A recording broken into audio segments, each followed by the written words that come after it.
So, good morning, good afternoon, and good evening to everyone. And welcome to EPA's Female Webinar Series 7. My name is Rosa Talahun, and I am delighted to be your host for tonight's session. And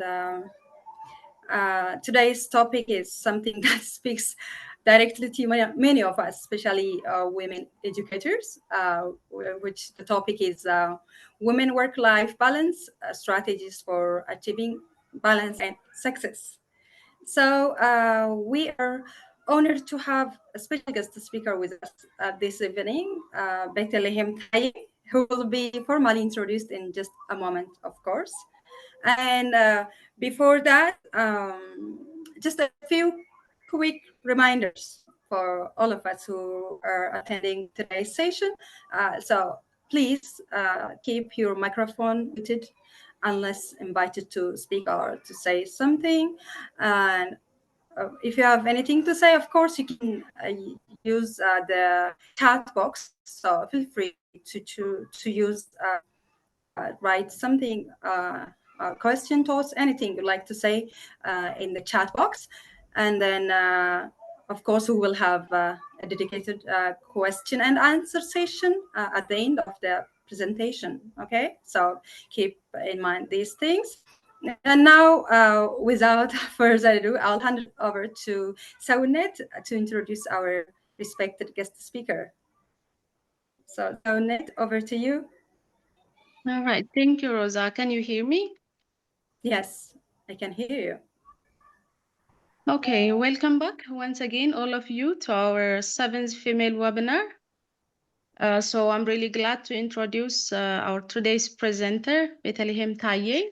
So let me go to the biography directly. Betelhem Taye is a powerhouse in the field of education and emergency response with a track record of driving impactful change. Formerly, she was a vice president of Ethiopian English Language Professionals Association. She currently leads the education in emergency thematic sector at Plan International Ethiopia.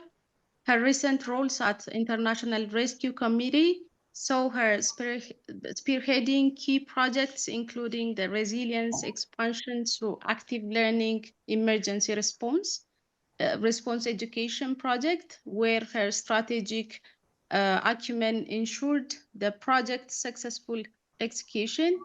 As a senior project manager for the Play Matter initiative, Betelhem played a pivotal role in the advancing quality education and child development efforts. With a resilient spirit and adaptability, Betelhem has navigated a challenging landscape, showcasing her expertise as a senior project manager at British Council during the COVID-19 pandemic. Her ability to manage multiple emergency response projects with fineness underscores her commitment to delivering results in adverse conditions. With over 13 years of experience collaborating with the esteemed organizations like FHI 360 and various governmental and private institutions, Bethlehem stands as revered senior education expert and consultant, leveraging her profound sector knowledge to drive meaningful contributions to education initiatives on a board scale. So with that introduction, it's really my pleasure to introduce our today's speaker. Thank you, and over to you, Rosie. Thank you, Saunet. So we are excited to hear more. Bethlehem, please take it from here. Thank you very much. I hope you can hear my voice. I did not forget to unmute. Excellent. Hello, everyone. It's an honor to be here as well, to be honest. I think I will go to the next slide. Well, I think I have already been introduced really well, but because this particular introduction has a lot to do with what I'm about to present, I would love to tell you a bit more about myself, especially when it comes to the work portfolio I have and the personal portfolio I have, because today it's all about talking the work-life balance. And sometimes, you know, when it comes to introduction, especially in presentations like this or work-related presentations, what comes at the front page is who we are, what we have done in our career pathway, what position that we hold and what education that we have attended. And, you know, everything that is related to the work portfolio we have, but actually we are way more than that. We're not just the position that we hold. We're not just the education that we have attended. We actually have a lot of other hundreds of roles that we play in our lives, in our existence in the world. So I think in terms of the work portfolio I have, well, I would definitely label myself as an education expert because I've had a very good experience working in the education sector in particular. I would say that is probably where my heart is. I started the education expertise journey from being a teacher. Of course, many people have had this experience of being a teacher. Most people that I have met in different sectors, to be honest, have had the experience of being a teacher. So I started my career as a teacher. And I think I somehow tried to expand the portfolio and try to search for the gifts I have and the expertise I have and try and exploit those skills and expertise that I feel like I'm given in this world. So that's exactly what I'm doing. I'm chasing after the skills and the gifts that I have been given to serve and to contribute my part in this world. So I'm currently working as an education thematic sector lead in an international INGO or national organization, international non-governmental organization called Plan International. If you have had any experience of working in the humanitarian sector, maybe you've heard of Plan International before. I'm currently working as the education thematic sector lead. Well, my title says it's an education and emergency thematic sector lead, but honestly speaking, what I do is all the education. It's not only focused on the emergency education per se, but all education, including development. I'm responsible and accountable for the overall education portfolio of this organization. So if you have anything to do with education with Plan International Ethiopia, well, that will be the first face you'll see would be me, and the first name you'll get will be mine.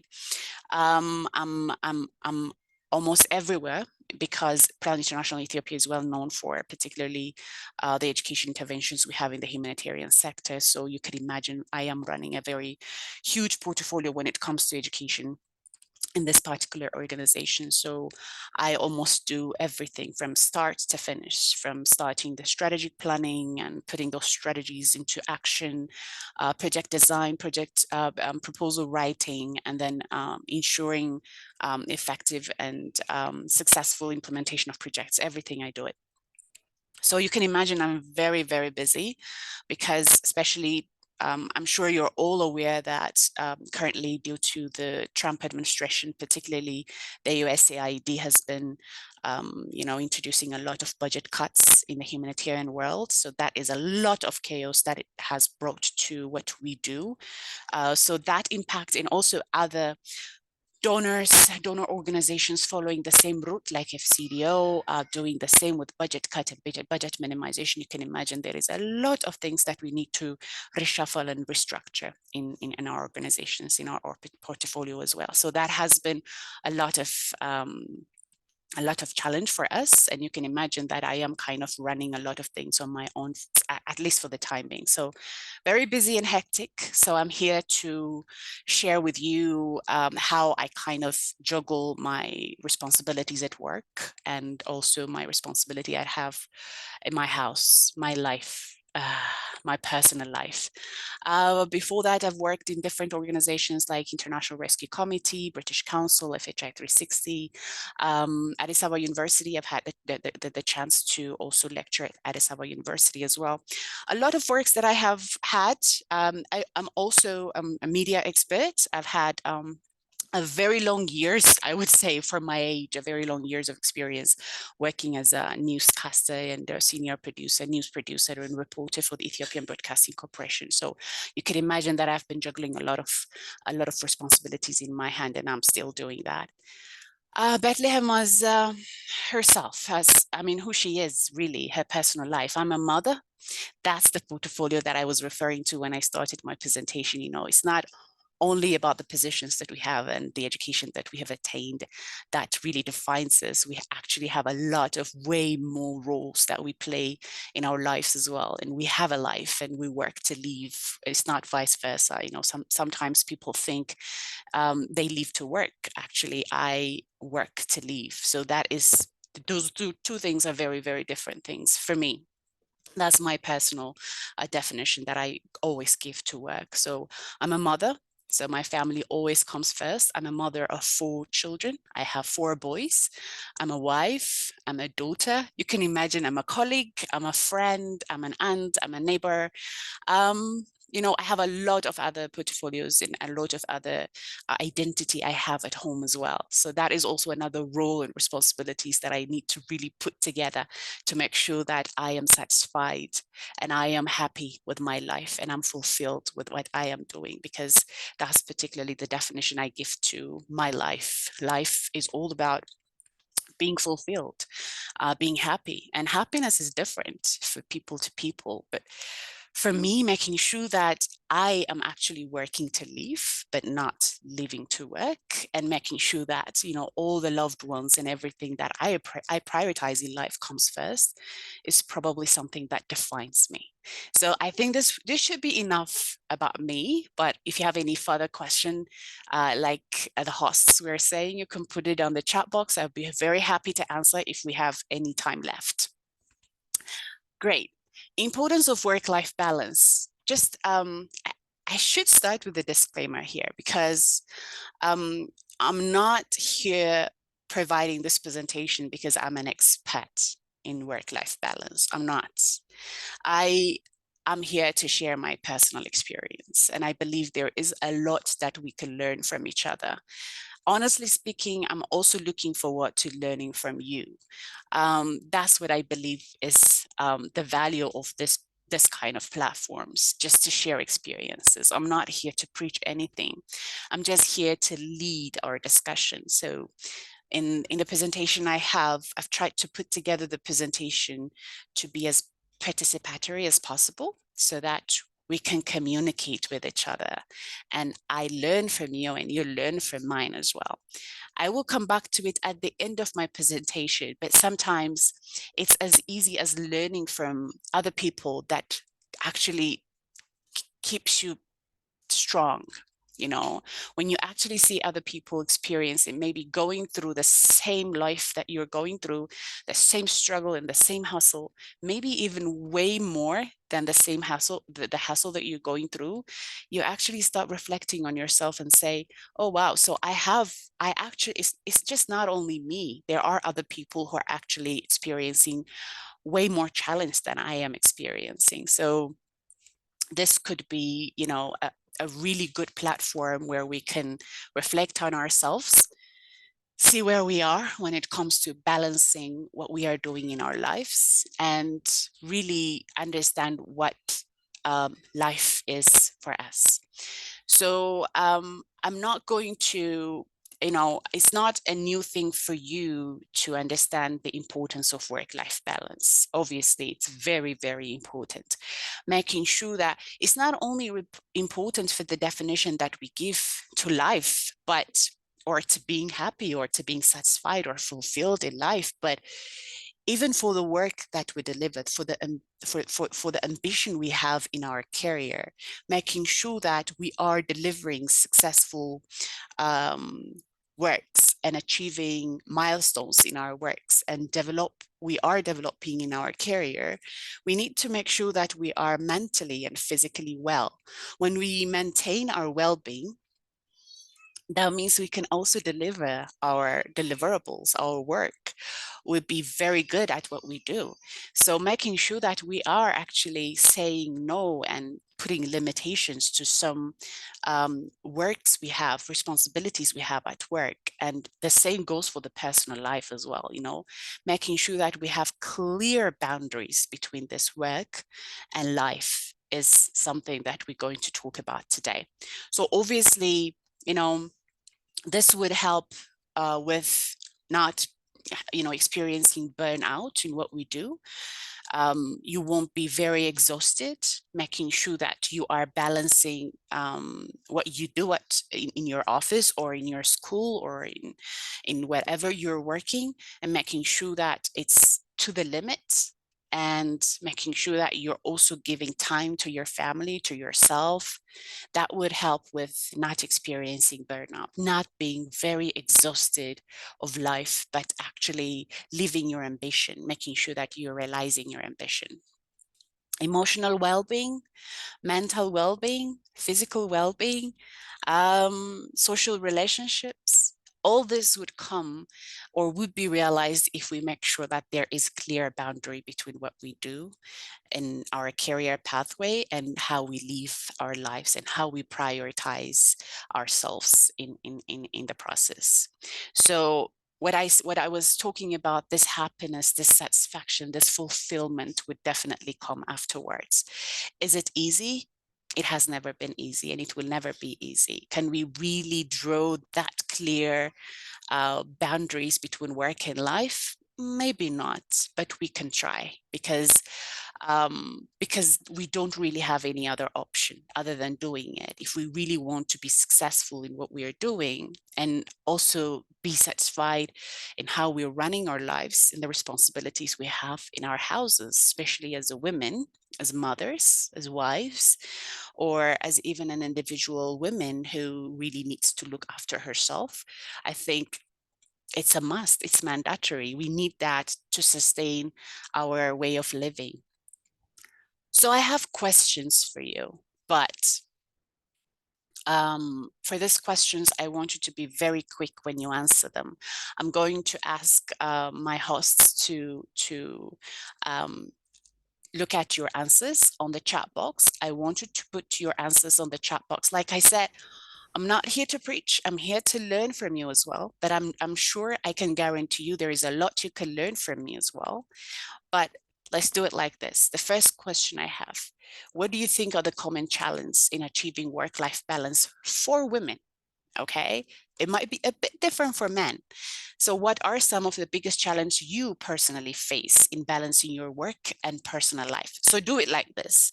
You can answer in one sentence or a phrase, in however you want to answer it, but answer it in one go. Just say, okay, so I believe this is the challenge women face, hyphen, and this is what I face. Can you do it on the chat box so that I can see you're listening and I'm learning from you as well, and we're learning from each other? I'm going to ask the hosts to read out the answers for me. All right, sure. I'm here. Waiting Okay. for your answers.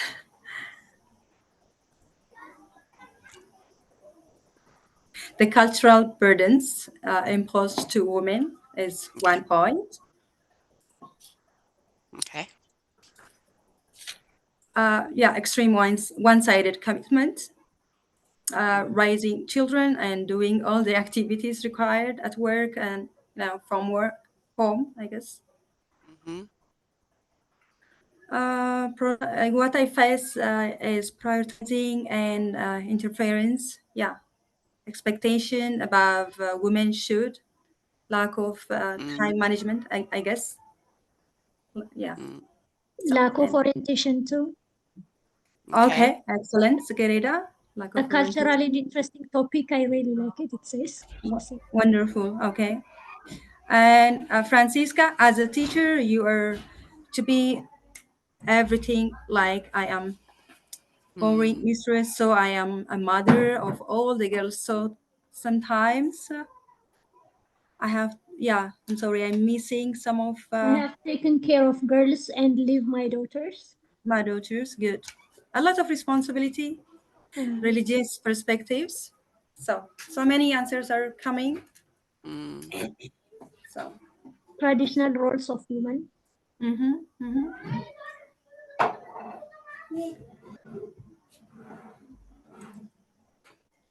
Fear of many things.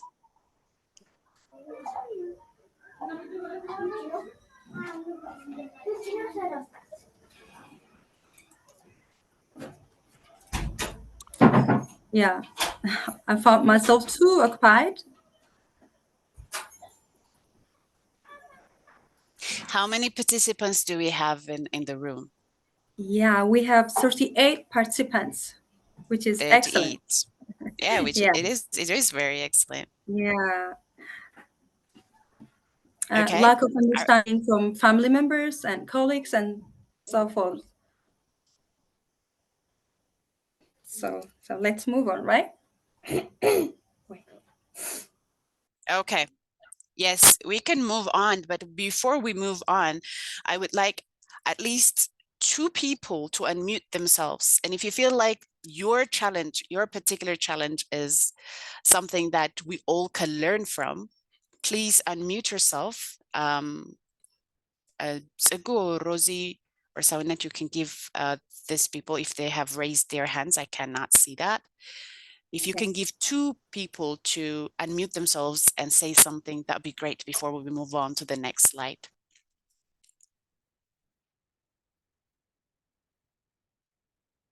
Do we have anyone? Not yet. Not yet. Everybody's shy, huh? Uh-huh. Say something. Except me, of course. Ah, there you I must go. share. Hello. All right, we got someone. Zabib, okay. Yeah. Hi, how are you? Greetings to you all. I just joined late, but the topic is very interesting. So I just want to say something.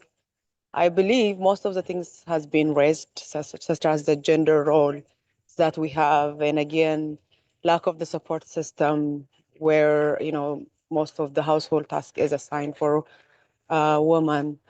But most of all, because of all those pressures, the expectation from the family, from the society, put us in a sort of dilemma to just have a perfect life. So most of the women tries to be, perfectionist on everything.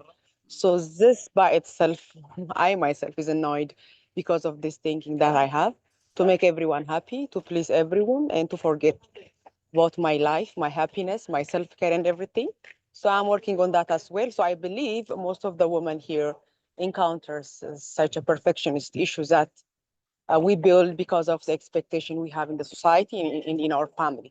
I just want to mention this point. I'm sorry, I'm in my way to my home, so there is some noise. Sorry about that. No, you really made a very, very good and important point, Zabib. Thank you very much for unmuting yourself and saying this. I think I've also seen All right. Dr. Okay. Alma's hand, right? Yeah. Hello. Good evening. Hi, Betty. Good to see you after so many, I think, Yes. years, not months, but years. Yeah. My challenge, well, actually, it is everybody's challenge, is what my sister just said, becoming a perfectionist. We want to be perfect wherever we are, and especially when it comes to the workplace, because we have 101 expectations from our colleagues, from our government, from our people who are our bosses. We always want to make it perfect, and we overwork ourselves. And when we go home also, we expect that, there are lots of things in our minds. We just don't think of one thing when we are working. For example, in my experience, when I was leading my university, I was not thinking only the work at the university. My thoughts used to be scattered. You feel of, you think of your family, you think of your community, whatever. And you always think that I don't want to be judged. Fear of being judged is because I think nearly everybody is judgmental. So you want to prove yourself that you are somebody who can do something, and that burden is really a pressure for women. So how do we balance that is a great question. Is it only from my and I'm side sure- that I'm not hearing, Doctor? Hello, Yeah, maybe. Can you Okay, hear me? yes, I can hear you now, but I think it was interrupted. Maybe from my side, I'm not sure. Go Yeah, ahead. maybe from your side, yeah. So Okay. it is the burden and the expectation that really puts us down most of the time. So I think that is something we should focus on. Think of one thing when you are working, and then after you do or complete that, start another thing. But that is not in women's behavior to do that. And that is what usually puts us down, and what really pressurizes us, I would say. Thank you. Definitely. Thank you I'm so sure much, you'll Dr. answer it. Almaz. Yeah. Thank you very much. So I've asked at least for 2 people to unmute themselves and share their experiences, and they shared really good experiences. And I think what they commonly share is we as women, we idealize the perfection world, but actually when it comes to reality, nothing is perfect. So to some extent, accepting the fact that we're not going to make everything perfect is something that we can take away from this discussion, definitely. And this is also something that I have put as part of my recommendations at the end of my presentation today. Okay.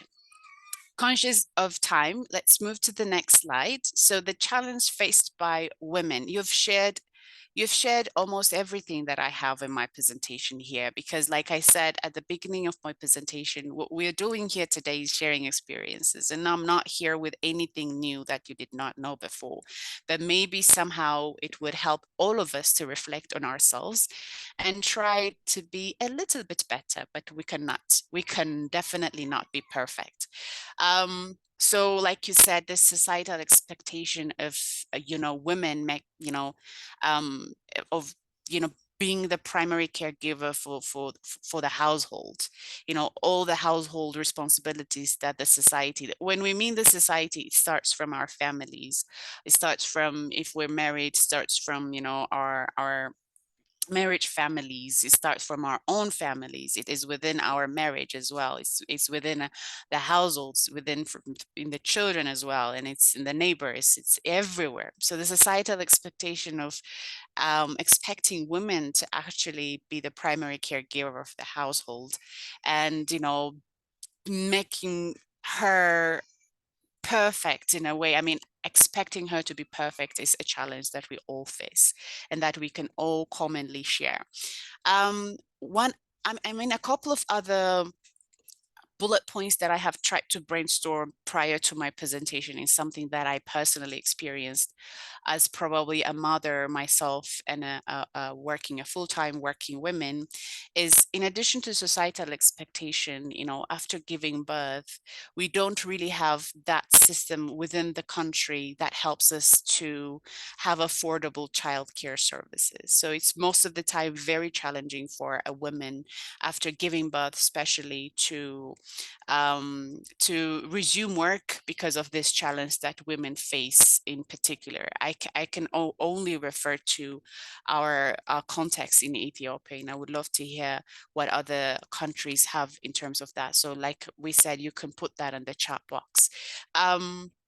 And the other is absence of flexible work arrangement. I think that is also something that I personally have experienced, looking for flexibility in my work, leaving works because of the rigidity they have in terms of schedules, and, having to serve certain workplaces for certain predefined timeline is something that I personally have experienced. So, having that flexible schedule for women, especially if they are facing particular issues in their households. For example, let's say a mom does not have anyone to look after her newborn baby or her infants. I think it's much easier when we have children who are old enough to start education or to go to school. But when it comes to newborns and infants, it's really, really difficult to resume work. So having that flexibility in our organizations or in places that we work is something that we can advocate on from our own own, windows. We have a lot of platforms that we can come across that can actually influence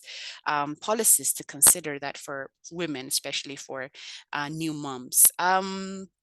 The other is, I think, I'm not sure about you guys, but another challenge that I always face is, especially for women, for myself, for the position that I hold currently in this organization, and also for all other positions that I have faced, I have held so far, I have faced this workplace bias, just you being a mom, you being a woman, you just being that particular gender or being in that particular sex. People think that you are not able to juggle all your responsibilities at work. I think, as you can see from the pulling of Ropsy, the picture, I tried to really look and search in the Google to find, to show what I mean by this. It's really, really difficult when it comes to that prejudice people have on women, just for them being women, that they are not able to hold certain positions or run certain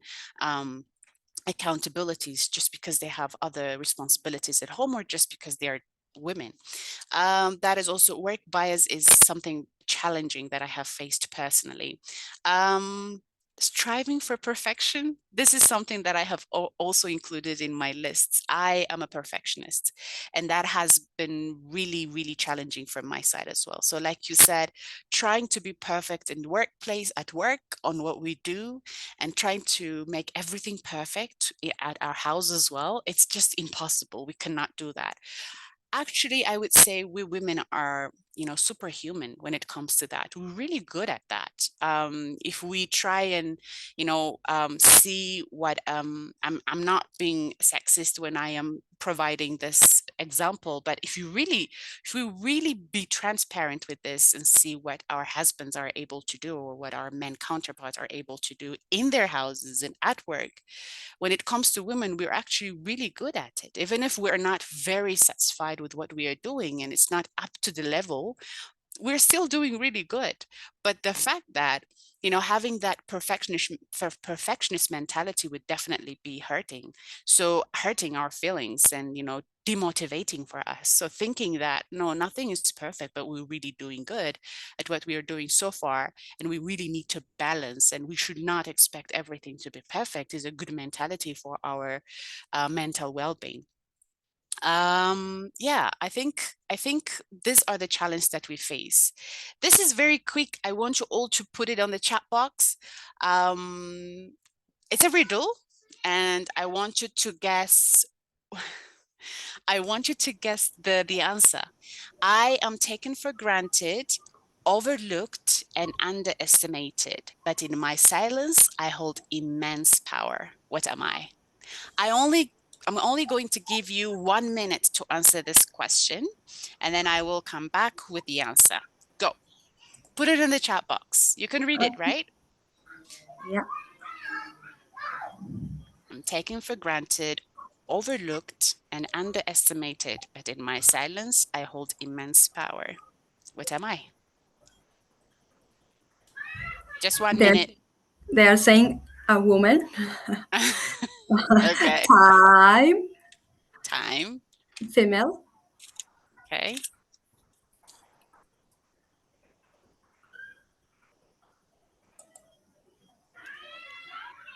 You're trying to be wise. You're trying to connect the riddle with the topic of the discussion we have A today. mom. A A mom. mom. Okay. Yeah, female again. Okay, female. Okay. A woman. Okay. Female. Okay. A wife. Yeah. Okay. Good. I think we're done. What minutes is Mom. on? Yeah, very good. Okay. Yeah. Time's Very up. good. So, Time's up. So the answer, you're close, very close, but it's just not the physical women, it's the women intuition. We call that gut feeling. That as a woman, that we have this sixth feeling, right? The women intuition, it's most of the time taken for granted if we say, you know, to our counterparts saying, I'm not really feeling well about this. I don't think this is the right thing to do. Then people will say, you're always negative. Try and be positives. That's something that is overlooked and taken for granted. But most of the time we have this intellectual ability to actually predict of what's going to happen, and without any conscious reasoning. I'm not sure if you have experienced the same thing, but for me as a woman, when I meet a person, sometimes it comes up for the very first time, and I feel like I'm not really feeling good about this person. There is something off about this person. That is my woman intuition telling me something about that person. I might have related how the person acted with certain negative behaviors that I don't like and accept, but this is something that we have this sixth sense that most of the time is accurate. And really what happens is, after you take it for granted, you know, the thing that you suspected happens, and then say, I thought about it, I did not know why, I did not really take measure. Parental intuitions, as moms, we feel like we look at our kids and feel like, I don't think my boy or my baby is feeling well today. They did not say a word, but you have that intuition, something is wrong. So this most of the time is related with the, you know, our own natural intellectual ability to feel things without having this conscious reasoning to that. But this is just a gift we have. All right, I don't think we have a lot of time, so I'm going to be very quick with my presentation so that you don't also lose your attention. So strategies for work-life balance. This is something that I have tried. I cannot say I have been very successful, but this is something that I have tried to put in my life that has helped a lot so far. Something that I will definitely continue trying, as long as it is giving me the satisfaction and the level of well-being that I deserve to run my life. So the first one is setting clear boundaries between work and personal life. Like I said in the beginning of my presentation, making sure that, you know, sometimes when it's too much, it's just not acceptable. You know, we spend 8-7 hours away from our kids in our workplace, away from our house in our workplace, all stressed in the workplace with all the responsibilities we have on our desk. And then we bring our work back to our houses. And that's what happens to me. For example, like I told you, I'm running this big portfolio in my organization that I really need to bring work to my house. And really looking at it, it's not fair for me. In the first place, it's not fair for me because I really need to have my life as well. And it's not fair for the other family, for the other portfolio we have in the society, which is being a neighbor. We need to have a social life, which is being a mother, a wife, our own well-being as well. So clear boundaries between work and life, like for example, deciding not to bring your laptop to your house. That's what I do, by the way, most of the time. I would say the majority of the time I'll try and lock my laptop in my office and come home. Even if I really want to check my email, I don't have my laptop with me. So at least saying that, okay, after this hour onwards, I'm not going to engage myself in anything that has to do with work. As much as possible, I will refrain from checking my emails, replying to phone calls that has to do with work. So setting that clear boundary really helps. At work, prioritizing tasks and delegating when possible. So making sure that I have to-dos. I mean, this notebook, you can see it here. Like I'm sure you also have the same way of working, but every day before I start my day, I put everything in a check box like this. So I prioritize as much as possible everything I do. I try and prioritize and say, okay, so this is something that I would need to do today, actually now. And then for this one, I can wait because I'm up to this that I can work actively. So having that prioritizing of tasks and then delegating your task whenever possible, making sure that you're not centralizing what you're doing, but you're sharing amongst your colleagues is really helpful. Self-care and time for hobbies. You know, I love walking. I walk. and walk and walk. Sometimes I might even stop working. And when my mind shuts down, I stop working, I close my laptop, I go out for a walk all alone. I might have, you know, company, but I'm okay with going alone. I just need to refresh. I need to do what I love to do. So whatever makes you happy, just do it. Make sure that you're balancing everything, even at work. Yeah, I mean, we human beings, we seek support all the time. We are interdependent in each other. We're social creatures, and we need some other people's support. So seeking support for family, friends, or colleagues whenever we feel like we're too much stressed, then trying to ventilate on other people, you know, the people that we trust is within the trust circle we have, is very, very, very beneficial. It has helped me a lot. This, I said it, I might be very, I don't know, maybe you know, it might be very fiction if I say flexible, have flexible work arrangements at work. It might not be possible, but trying to have flexible arrangements would really, really help. We don't have time for this, so I'm going to go to the next slide. 1 minute. I would love to hear from you on this one. Don't write on the chat box. I would give chance for the first 5 people who raise their hands to answer this question. Do not read it, but let me rephrase it, because the way I framed my presentation was as if I have had all the time, but I don't have time now. So I have to make my presentation as quick as possible. So I'm going to give this particular activity 3 minutes.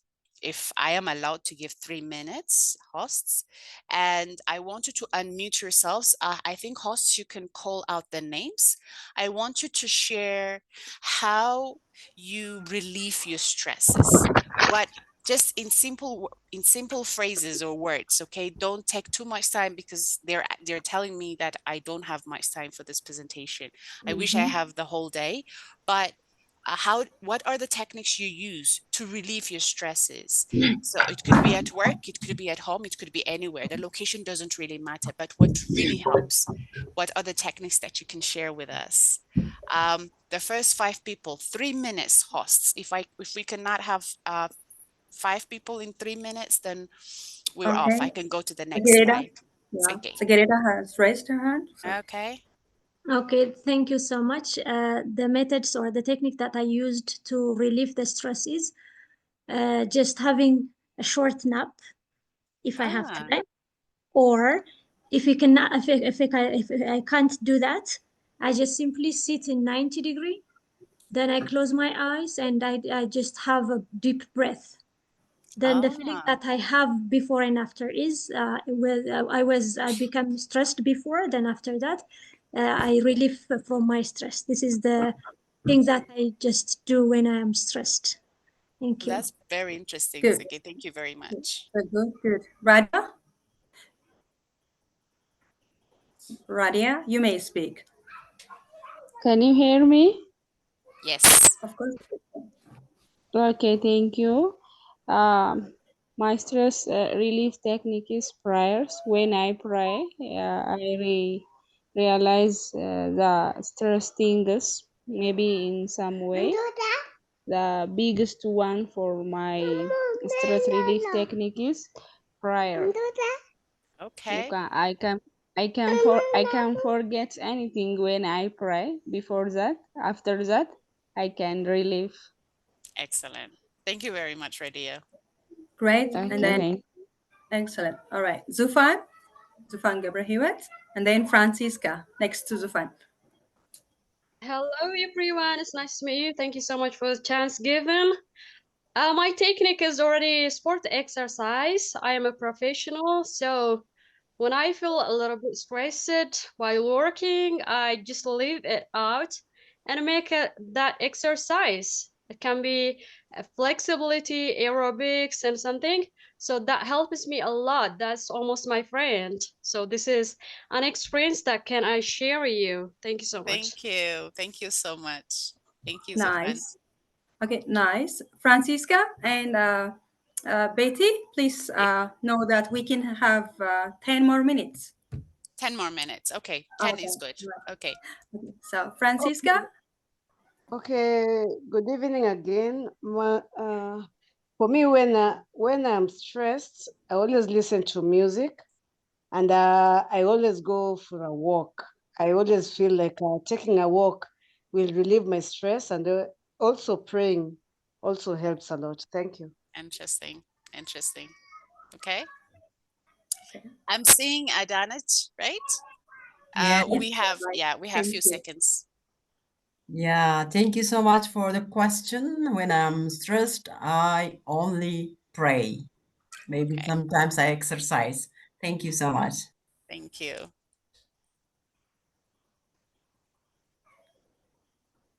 We have a few more seconds. That's You it. can give, Yeah, that's it. yeah, Helena and Dr. Almas. That's it. That's it. We have a few more seconds. I have my timer with me. Okay, thank you. When I'm stressed, I listen music, I do prayers, and I enjoy walking. And walking gives me, refresh my mind. So I like walking. I listen to music and do sometimes some stuff like that. And I eat a lot of these spicy stuffs and these sweet things, and I enjoy doing that. That's perfect. That's interesting. Thank you, Helena. Dr. Almas? Yeah, I read stories to my grandchildren. Oh, there you go. Thank you very much. Okay. Nice. So, Nice. Sorry for the interruption again, Betisha. yes. It means like we have around 17 to 18 minutes. Okay. Relax. 7 to 18. Yeah. Can I relax? I mean, we have 18 minutes. I thought you said 10 minutes. You're adding, is No, it Yeah. 8 that or was 18 mistake. minutes? Yeah. Yeah. Because Uh, we are in love with your presentation, you may continue. okay. Oh, good. Yeah. Okay, thank you so much. If that's the Yeah. case, then I would love to read the actually, I think I should go to the next one because it looks like we can learn a lot from each other, you know. What you have all shared, the techniques you use to relieve your stresses is different from person to person, and what makes one person happy is something that another person has not even thought about considering. But for example, for me, taking a nap, I would definitely try it. I mean, I've never ever thought about taking a nap, and actually we have a women's space in the organization and I have never used it, so this would be something that I would just definitely take away from this presentation or from this session today. I think let's go to the conclusion part, because the Sarah story is our story. We already know what Sarah is going through. This was something that I thought about putting in the presentation so that it is more participatory, but let's just jump to the conclusion because I would love to hear what people think about this. So that's it. We did not really have a lot of time, but we actually had, just few minutes, or I think few minutes to share our experiences. I think that has been very insightful for you and for myself as well. So from what we have now, I mean, how are you thinking of changing the work-life balance you have? Are you terrible at it? And what quick plan would you share with us to at least try and do better in the work-life balance you have? Francisca has already shared her hand. I would love to hear.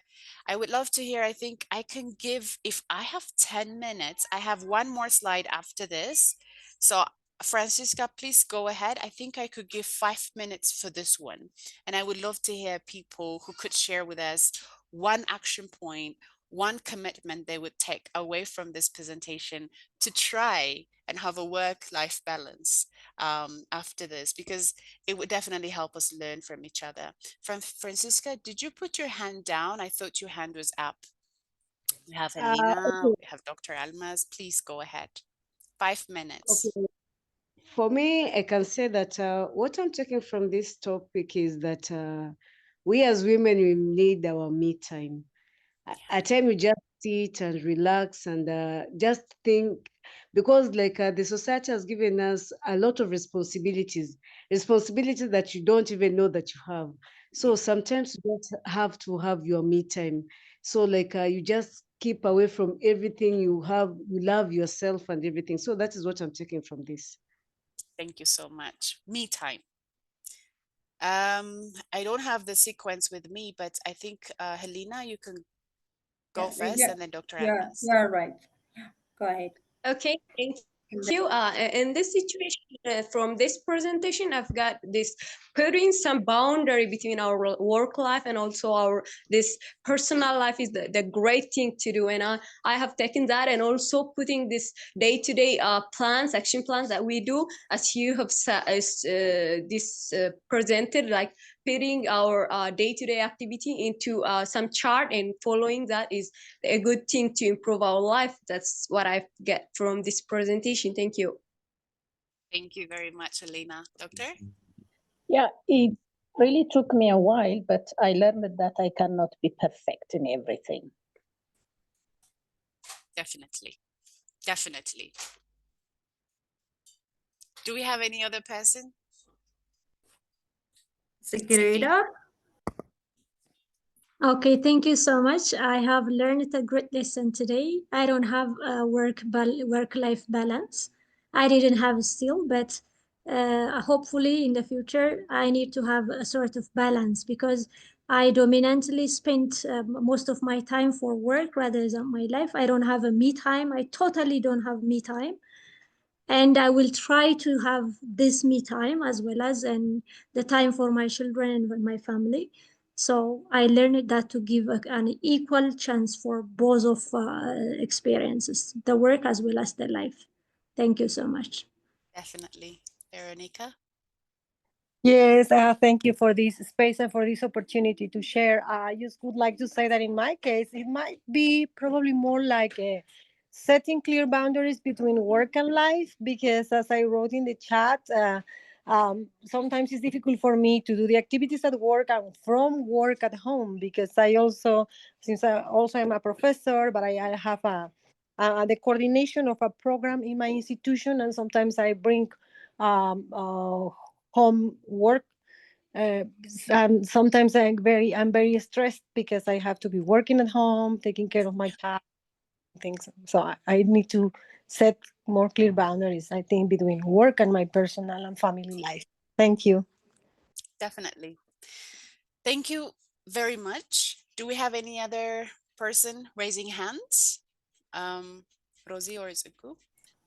I No, see right? no one. No one. Okay. Yeah. Good. We're good.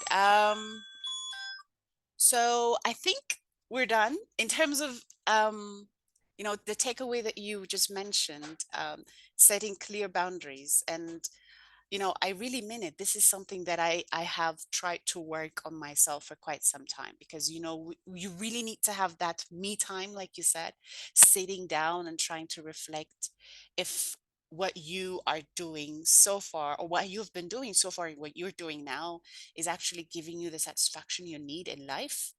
After all, we all say life is very, very short. And when it comes to how we're living our life, it really matters, even though, like I have repeatedly said, I say to myself, whenever I have a stressful situation at work, and whenever I have that guts telling me that I really need to deliver this today or this time and push myself to the limit, well, I try to sit down and say, by the way, Betty, you don't have another life. You're only living one life, and you really need to have that satisfaction in it.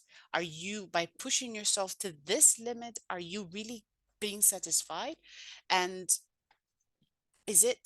are you working to live, or are you living to work? This is something that I really put myself into. And I always answer this question saying, no, actually, I'm working to live. Okay, my life is not all about work. I'm working because I want to live a good life. I want to contribute to the society, but it doesn't really have any measurement as being equal to my life. The satisfaction I have, the definition I give to my life is a bit different from that. So if that's the case, then I really need to look after myself, my mental well-being, my physical well-being, my social coexistence with the people I live with, my definition to life, what really makes me happy and satisfied and fulfilled, how I'm really putting my life at the front and prioritizing it, is something that I have that has always helped me do well. this is my last recommendation I have.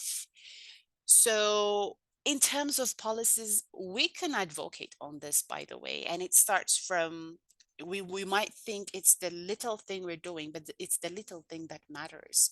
And it's the little thing, when they come together, they become bigger things as policy level. So advocating, whenever we have the platform, advocating on the fact that actually females are playing multiple and triple roles in the society that need some time, they need flexible work policies, is something that we can advocate on. Promoting self-care, like you said, it could be listening to the music, it could be taking short naps, it could be taking walks. I walk a lot and I really, really enjoy that. Whenever I walk and come back, I'm refreshed. I can start from the beginning. Support networks, it could be from family, it could be from friends, from, you know, all the circles we have in the society, but it could also be through this kind of platforms, having that support network, actually listening to other people experiencing the same thing that you're experiencing is by itself educating. You actually get something out of it, saying, I'm not alone. So what other people are doing, what other people are going through, it's the same thing that I'm going through. And if I'm not alone, if other people has worked on their challenge and actually achieved certain achievements, then I can learn from them and do the same in my own life as well. So having that support network is also worth considering. Role modeling, so we need to be role models. You know, if we have daughters, we need to be role models for our daughters in our houses, or sons. I have 4 sons, I have 4 boys, so my responsibility is a bit tougher when it comes to, you know, shaping the men that are going to take the world in, or the generation that we're going to have next, and making sure that they're learning from me, not only from what I am saying, but from what I am doing, from what they are seeing from me, and being a role modeling. And for example, today, I'm here to share my experience. And if I am being a role model, telling you that I am actually juggling a lot of bigger portfolios, but I'm still doing well with my life. I have struggles, I have challenges, I'm working on them, but I think I'm doing okay. So this is something that we can do in our society as well, in our family, in everywhere that we represent women. And yeah, as much as possible, you know, individual empowerment, and this, especially the advocacy, especially the child care services that we need as new moms and everything, this is something that we can recommend and advocate on. But personally, having this me time, reflecting on ourselves, clear boundaries, all those are very, very, very helpful. So this is all I have. And yeah, thank you very much for inviting me on this webinar. And I hope I would hear other people presenting on other times as well. But I'm done. Thank you very much. Thank you for being here. Wow, Sorry. thank you. So, yeah, okay, so good. Do you have something to say? Yeah, Betty, I think Yeah. you need to have time to handle some questions from your participants. So would you please give them a chance for them to ask questions maybe? Yes. If you have any question, please drop it on the chat box and I would love to answer. Yeah, I think I collected some questions from the chat box. Okay. May I reflect? Of course. Okay, thank you. Which should we bring first, the work or life imbalancing? The second question is, I'm I sorry, feel, what was that? My baby just screamed. okay. Okay. I think I have already sent you to your Telegram. On You your sent me to Telegram. my Telegram? Okay. I did, yeah. Okay. Okay. You can collect other questions if you have any. I'm opening my Telegram. Okay, there you go. Which should we bring first, the work or life in balancing? I feel women are tempted to bring life first and work second, and that is why they are mostly considered less effective. Can we really keep the balance in the real life? Would you mind assisting me how I can get projects to balance my work life? I mean, this is a brilliant question, to be honest. And if it's from one person, this is really, really good. I thought these were separate questions. I think it's all about the definition we give to life. For me, if you ask me if I put life or work first, I put life first. Like I've been saying, I tell to myself that I am working to live, because to live a good life and to make sure that I'm living a good life and I am, providing to my family, I need to work. And that is because I am prioritizing my life. The second question you came up with, which is, because women prioritize life, they are less effective. Well, that could be true, but the reality is, just by prioritizing life, it doesn't mean that you are less effective. But like I said, there are challenges that we face just being women. Just being women by itself is a challenge in the society, not only here in Ethiopia, but I think, everywhere. I believe everywhere. I've had the experience of not going in every country, but I think I have a couple of friends from different countries, and the perspective that different cultures have on women is really harsh. So the fact that life by itself, just for being a woman, it gives us challenge, but just because we are prioritizing, for me, if I prioritize life, yes, I prioritize life, but I'm still very, very successful in what I am doing. And that's what I meant by being a role model to women, so that, because you prioritize life, it doesn't mean that you should be less successful. We can actually juggle that, because we are way more stronger than that. I think that would be my answer. That would be my answer. I would still stand for, I work to live, not I don't leave. I mean, I don't leave to work. And that is my line, the boundary that I've had.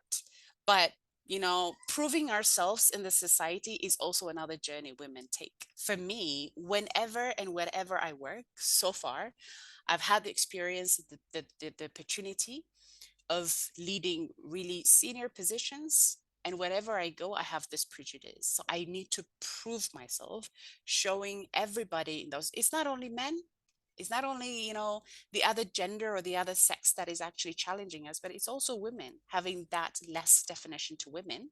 So you need to be a role model. You need to show them that women are not actually confined in that small circle of, raising society or being caregivers to their family. That I actually can do really, really good. I can juggle. I can be a good mom. I can raise kids. I can give birth to my kids. I can serve what the society expects me, not to the limit, or I cannot be perfect, I cannot really satisfy everybody, but I can do that. But I can do this as well, and this, we can do it by showing people, not just by telling them. And I think I have shown people that actually women can do both really, really well. Other question?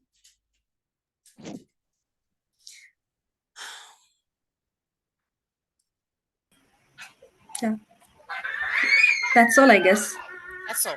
And that was a brilliant question. Who asked that question? I really need to. Okay, but there is one Okay. question asking for your advice. Asking my advice. Okay, what? All right.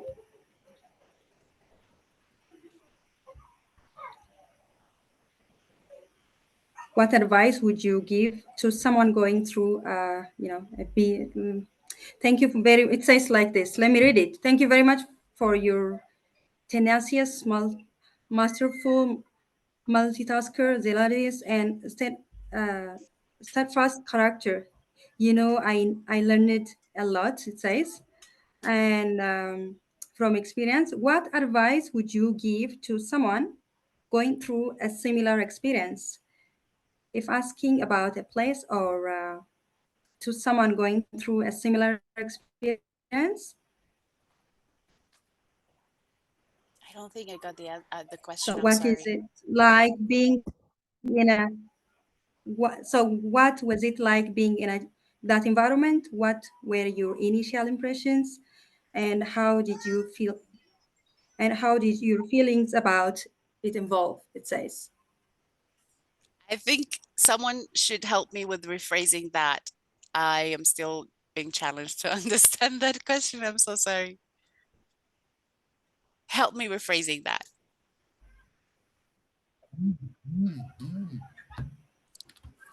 Someone? Okay, or text it to me. Okay, that's also my question, her pronunciation. All right, so Can we get there? Oh, okay. I think we're running out of time, so let's Okay. wrap it up here. I'm so sorry. I'm so sorry yeah, I that's wasn't fine. able to answer your question, but hopefully if you leave it on the chat box, then and if you leave your email or I don't know, your WhatsApp address, I'll try to answer it from my own perspective. Good. All right. So, honestly, I'm impressed, Beatty. And let me say this: you were the ideal person for today's presentation topic. Sorry, Really thank you. Thank you so much for being with us and for sharing your powerful, lived, which makes it authentic experience. It really made an impact, by the way. It really made Thank an you. impact on me. I'm here. I'm really impressed. I'm glad and to hear that. Thank you. Thank you for Okay. being here. May I come in, please? You may, please.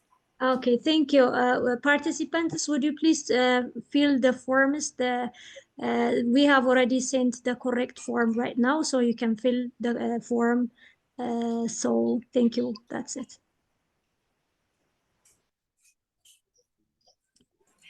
Thank you. So, So are we finishing the session? Are we going out?